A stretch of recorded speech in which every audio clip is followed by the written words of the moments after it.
This is a conversation on forgiveness between a Buddhist teacher and a student. The student is hit by a stone. Teacher, who are you angry with? Student, I am angry with the person who hit me. Teacher, why should you be angry with the person? He did not hit you.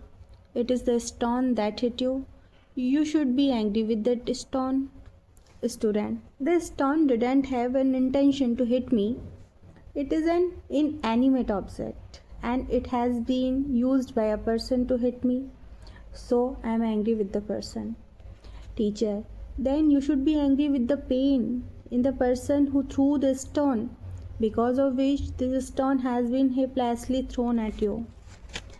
This is how in Buddhism the person is taught to see the victim inside the offender. No matter what kind of deed someone commits, the consciousness is pure.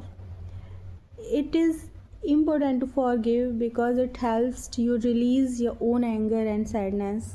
It is possible that for certain crimes you don't want to forgive at all, and in such cases forgiveness, it is said, please forgive me if I am not able to forgive you. And there is a story about Buddha.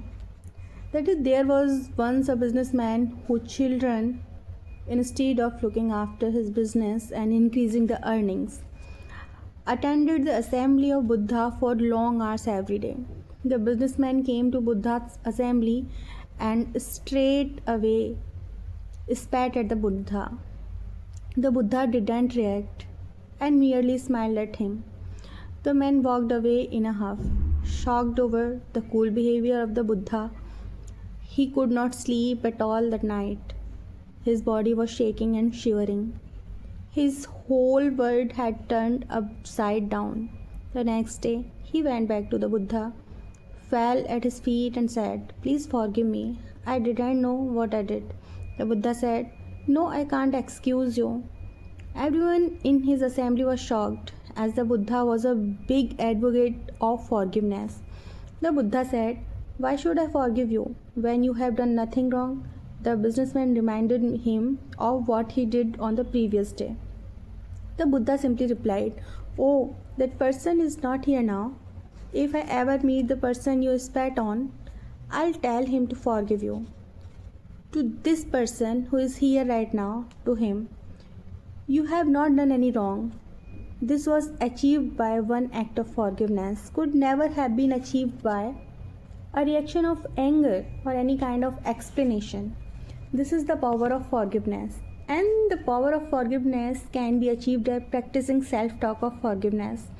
It is really not necessary to achieve calmness and peace of mind by going to the person and saying, "I forgive you." You can practice forgiveness in solitude. It brings calm and peace of mind even when the person forgiven is not aware of it. Buddhist philosophy advocates that the person forgiven should not even feel guilty about their mistake. This is real compassion. According to this philosophy, Buddhist forgiveness involves not only empathy and compassion but also forgiving that part of you which was insulted. And sometimes forgiving shifts the energy. Forgiveness involves moving ahead from the person who did injustice to you. It implies that you should not allow others' insults to define the way you are going to live your life. Do not become a slave to others' thoughts and actions. Do not compromise your standards of living because others' behavior. The Buddhist philosophy is to empower the offenders as well so that they can also progress in their lives. It is not only about forgiving them but also about letting them see beyond their thoughts and paradigms and move on towards a more positive life, contributing towards a better society as depicted in the above story of the businessman. And Buddhists believe that forgiving others as well as yourself is an important step on the path towards a better life and towards enlightenment. The teaching of the Buddha are aimed solely at liberating sentient being from suffering.